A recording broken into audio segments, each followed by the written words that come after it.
اللہ کا فرشتوں کی مجلس میں حضور کی ثنا کرنا یہ درود ہے، حضور کی مدح فرمانا، محبوب کی شانوں کو بیان فرمانا۔ یہ صحیح بخاری میں صلاۃ کا ترجمہ حضرت ابو العالیہ رضی اللہ تعالی عنہ سے کیا گیا ہے۔ تو پھر درود کا مفہوم بہت وسیع ہے، حضور کی مدح و توصیف، حضور کے حسن کا بیان، حضور کے خصائل کا عنوان، آقا کریم کے شمائل کا تذکرہ، حضور علیہ السلام کے فضائل کی باتیں، حضور کی عظمتوں کا عنوان، یہ سب کچھ درود کے زمرے میں آتا ہے۔ اور پھر ساتھ صیغہ بھی درود کا ہو اور اس میں شانیں بھی حضور کی ہوں، جس طرح درود تاج میں ہے، تو اس میں حضور پر درود بھی بھیجا گیا اور ساتھ حضور کی عظمتوں کو بھی بیان کیا گیا۔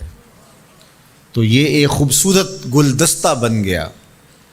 درود شریف کے جو مفاہیم بیان کیے گئے ہیں، ان سب مفاہیم کو یہ اپنے جلو میں لیے ہوئے ہے یہ درود۔ تو کثرت کے ساتھ حضور علیہ السلام پر درود پڑھنے کی تلقین فرمائی گئی۔ حضرت ابی بن کعب رضی اللہ تعالیٰ عنہ فرماتے ہیں کہ آقا کریم نے ترغیب دی درود شریف پڑھنے کی، باقی امور اور عبادت، ذکر فکر۔ تو میں نے عرض کی، ارشاد فرمائے کہ میں آپ پر کس مقدار میں درود پڑھوں، کتنا وقت، کتنا درود پڑھوں؟ تو آقا کریم نے فرمایا ما شئتا، جتنا تم چاہو۔ فرماتے ہیں میں نے کہا میں چوتھا حصہ درود پڑھوں گا، باقی 3 حصے دیگر عبادات اور دیگر وظائف اذکار بجا لاؤں گا۔ فرمایا جس طرح تم چاہو، جو تمہاری مرضی، لیکن اگر درود کی مقدار کو بڑھا دو تو تمہارے لیے بہتر ہوگا۔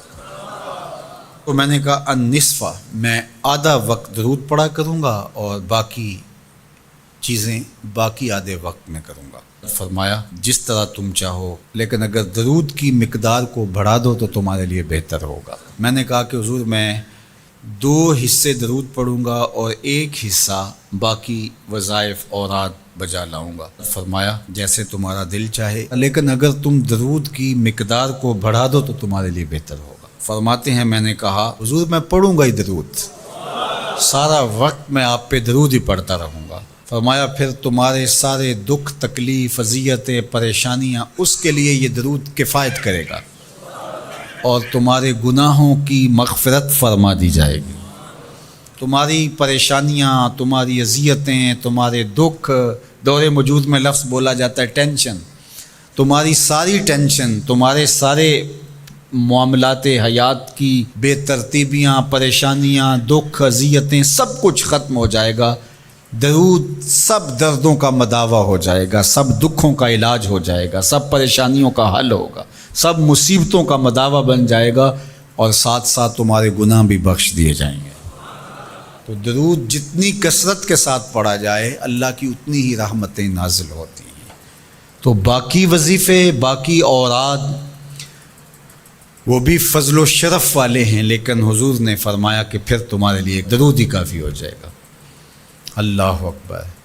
فرمایا جو میرے اوپر 1 مرتبہ درود بھیجتا ہے، اللہ اس پر 10 رحمتوں کا نزول فرماتا ہے۔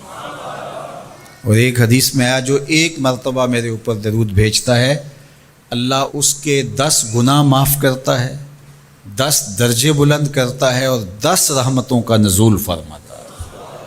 تو درود پڑھا حضور پہ کام اپنا بن رہا ہے۔ تو درود پڑھنے سے انسان کا باطن سنورتا ہے، اندر پاکیزگی نصیب ہوتی ہے، گناہ دھلتے ہیں، عیب دھلتے ہیں، پریشانیاں ختم ہوتی ہیں، مصیبتیں، آلام، مصائب، دکھ، ٹینشن، پریشانی، جو کچھ بھی ہے یہ ختم ہوتا ہے، اور درود پرسکون بنا دیتا ہے انسان کو۔ راحت بخش ہے وظیفہ، سرور انگیز ہے یہ وظیفہ، نور بیز ہے یہ وظیفہ، ماحول میں شگفتگی پیدا کر دیتا ہے۔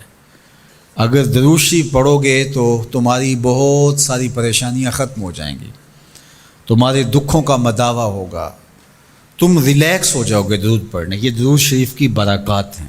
1 مرتبہ درود پڑھنے سے 10 رحمتیں نازل ہوتی ہیں، اور جو بار بار حضور پہ درود پڑھتا ہے تو بتاؤ کہ کتنا بڑا ذخیرہ رحمتوں کا اس کے اطراف میں پھیل گیا۔ تو اس لیے کثرت کے ساتھ درود پڑھنا چاہیے۔ حضور علیہ السلام نے یہ بھی ارشاد فرمایا کہ جو میرے اوپر درود پڑھتا ہے میرے اوپر لازم ہے کہ میں اس کی شفاعت کروں گا۔ شفاعت رسول کے حصول کا ذریعہ درود بنتا ہے، چونکہ ہمارا آسرا ہی حضور کی شفاعت ہے۔ وہ دامن شفاعت کھولیں گے تو ہم گناہ گاروں کا کام بنے گا، اور وہ نصیب کیسے ہوگی حضور علیہ السلام کی شفاعت؟ کثرت درود سے۔